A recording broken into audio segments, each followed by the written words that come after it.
हेमा मालिनी ने तलवार से परवीन बॉबी पर एक जोरदार वार किया और परवीन की उंगलियां बुरी तरीके से जख्मी हो गईं। उन्हें गहरी चोट आई। परवीन बॉबी के हाथों से खून बहता देख हेमा मालिनी भी सदमे में आ गईं और जोर जोर से रोने लगीं। वैसे अगर आपने क्रांति फिल्म देखी है तो आपको याद होगा कि उस फिल्म में वो परवीन बॉबी और हेमा मालिनी के बीच लड़ाई होती है और हेमा मालिनी और परवीन बॉबी तलवारबाजी करते हुए दिखाई पड़ती हैं। इस सीन को शूट करते वक्त परवीन बॉबी के साथ एक गंभीर हादसा हो गया था। हेमा मालिनी की तलवार का एक वार उनकी उंगलियों पर लग गया और उनकी उंगलियां गंभीर रूप से जख्मी हो गईं। अच्छी बात यह रही कि परवीन बॉबी की उंगलियां कटने से बच गईं।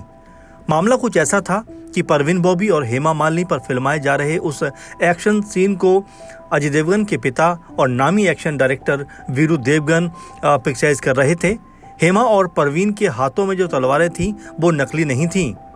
हाँ, वो उतनी धारदार तलवारें नहीं थीं जिसकी के बारे में ये कहा जाए कि बहुत ज़्यादा तेज उनकी धार थी, मगर वो थी मेटल की तलवारें। परवीन बॉबी और हेमा मालिनी जब उस दृश्य को शूट कर रहे थे तो दोनों बड़े ध्यान से सीन देख रहे थे। सीन कुछ यूं था कि हेमा मालिनी तलवार से परवीन पर अटैक करती हैं और परवीन बॉबी ढाल के जरिए खुद को बचाव करती हैं। जब ये सीन शूट हो रहा था तो अत्यधिक सावधानी बरतते हुए हेमा जी परवीन पर धीमे धीमे वार कर रही थीं, मगर एक्शन डायरेक्टर वीरू देवगन इससे जरा खुश नहीं थे।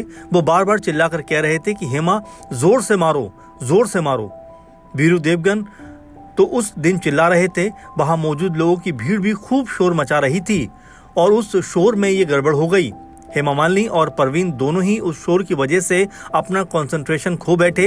हेमा जी ने तभी परवीन पर तलवार से वार किया। उस वार से बचने के लिए परवीन पीछे हट नहीं सकी और तलवार परवीन बॉबी की उंगलियों पर लग गई। उनकी 2-3 उंगलियों में गहरी चोट लगी जिसके बाद उनके हाथ से खून बहने लगा। परवीन के हाथ से खून बहता देख सेट पर हंगामा हो गया। सभी लोग परेशान हो गए और सबसे बुरा असर हेमा मालिनी पर पड़ा। हेमा जी बहुत दुखी हो गई। हेमा खुद पर काबू न रख सकी। वो मेकअप रूम में गई और दरवाजा बंद करके जोर जोर से रोने लगी। बताया जाता है कि हेमा जी सारा दिन रोती रहीं, जबकि परवीन को फौरन हॉस्पिटल ले जाया गया। अगले 4 दिन तक परवीन हॉस्पिटल में ही रहीं। मीडिया में इस घटना के बारे में खूब लिखा गया, मगर बाद में परवीन बॉबी ने स्वीकार किया कि गलती उनकी थी। वो सही समय पर पीछे नहीं हट सकी, इसलिए ये हादसा हो गया। हेमा की इसमें कोई गलती नहीं है। फिलहाल इस बयान के बाद हेमा और परवीन के बीच में कोई भी मतभेद नहीं रहे और फिल्म की शूटिंग भी कंप्लीट हुई।